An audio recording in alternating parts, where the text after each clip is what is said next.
Good afternoon, it's me again, Devin here with another Coleman Power Sports how-to video, and today we have the GK200 right here, and in my hand I have the disc brake assembly. So today I'm going to show you exactly how to replace the disc brake assembly. You see on the right side we have the caliper, in the middle we have the brake line, and on the left we have the master cylinder.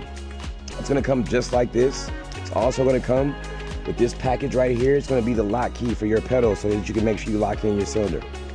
What you're going to need for this repair: a ratchet, a good extension, a 10mm socket head, and a 13mm socket head, a 13mm wrench, some pliers or wire cutters, whatever you have handy, a good drill, and you can never go too wrong with plenty extension. So let's get it going. So as you can see, for starters, this seat's gonna have to come up because one, this brake caliper is too bulky, and this cylinder is also too bulky to be able to just slide right up under here like some people think it might be able to. It's not going to. So what you're gonna need to do is get this seat removed.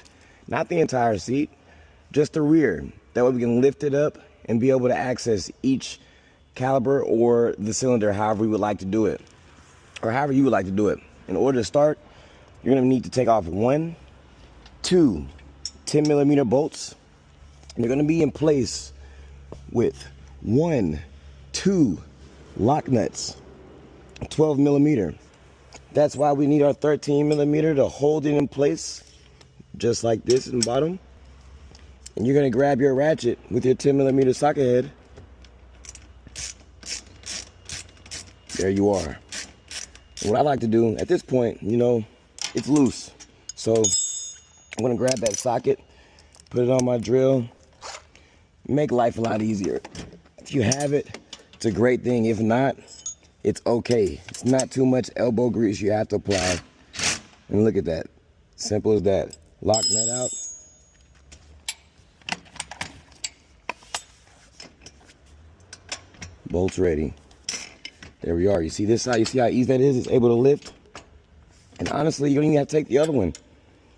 But, just to be able to place the seat in a good place, that way it can hold itself up, I would go ahead and just take it out. So that's what I'm going to do, and I'll show you what that looks like. Be right back in a few.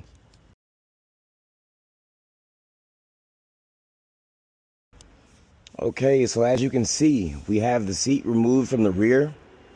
And voila, we have plenty of room to either take your cylinder head, put it under, or the caliper, put it back this way, as such. And then you would be able to just undo your zip ties with your wire cutters. And if you have spare zip ties, you can go ahead and replace them as soon as you unclip each one. I'm not gonna do this, the storage unit right now, but you guys get the picture. So on to the next step. Let's do the front. Okay, as you can see, the placement, when you're replacing it, needs to be exactly the same way that it came off. You're gonna have 2 8mm bolts. That's why we have the recovered and forgot about 8mm socket head. No worries, it's around somewhere. And an 8mm wrench for these 8mm 1 and 2 lock nuts. They're going to be holding these bolts in place. Same thing for under the seat. Hold the bolts in place, loosen away. Same thing for right up top. We're going to have 1 more 8mm bolt that's going to be holding the reservoir to the frame. Once you get that out and take those 2 off, boom, the cylinder will be able to flow through with the line as the rest of the line is doing, connecting to the back of the cart. And here we are, the brake caliper. You have 2 10mm bolts that are holding this caliper to the disc brake. Once you get these 2 off, you have removed the entire brake assembly. Let me show you. Right back. Okay, so to begin, I'm gonna grab my wrench with my 10mm socket. I'm gonna loosen these bolts up first. Just make it a little easy. And they are loose. So what I'm gonna do now is just grab my extension. I told you about comfort. This makes it easier, smoother. If you have it, you have it. If you don't, you know this job still can be done with a wrench or a ratchet, no matter what. Doesn't take too much. It just takes some time, patience, and as you see, right out. Right out, and you see the bolt's in and the caliber's out. So there you have it, guys.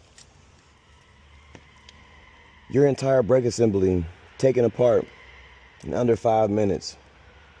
All you got to do is replace it.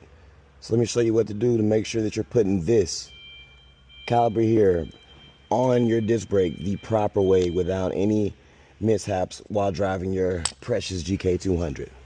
I'll be right back to you. As you can see, in between the brake pads, we have about a 1/4 inch space because the disc brake is about a 1/4 inch itself thick. What you want to make sure you do is that each pad is on each side of the disc brake. And these holes right here line up with these holes in order for us to reassemble it as such. As you can see, the holes are lining up just fine. So what you want to do is grab your bolt. You got to find the placement, of course.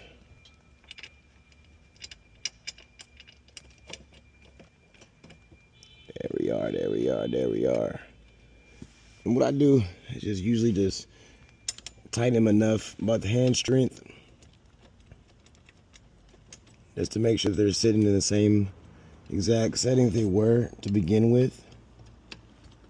Can be a little tedious, but you know, it is what it is when you're doing a job like this. DIY, guys, huh?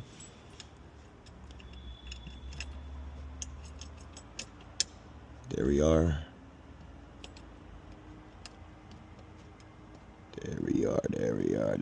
There we are. Okay. Grab your faithful helper.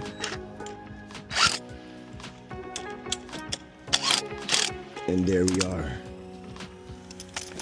Brand new secure caliber. You're just gonna make sure that your brake line is coming back down the center, unless you don't mind it being everywhere. But put the zip ties back right here in the placement. One right in front of the gear shift, and one down here by the pedal. And there you have it, guys. How to replace the GK200 brake assembly. I'll be back next time with how to bleed the brakes as well, so stay tuned. I hope this message finds you well, and I hope it finds you informationally happy. Thank you, guys. You have a good one. Bye-bye.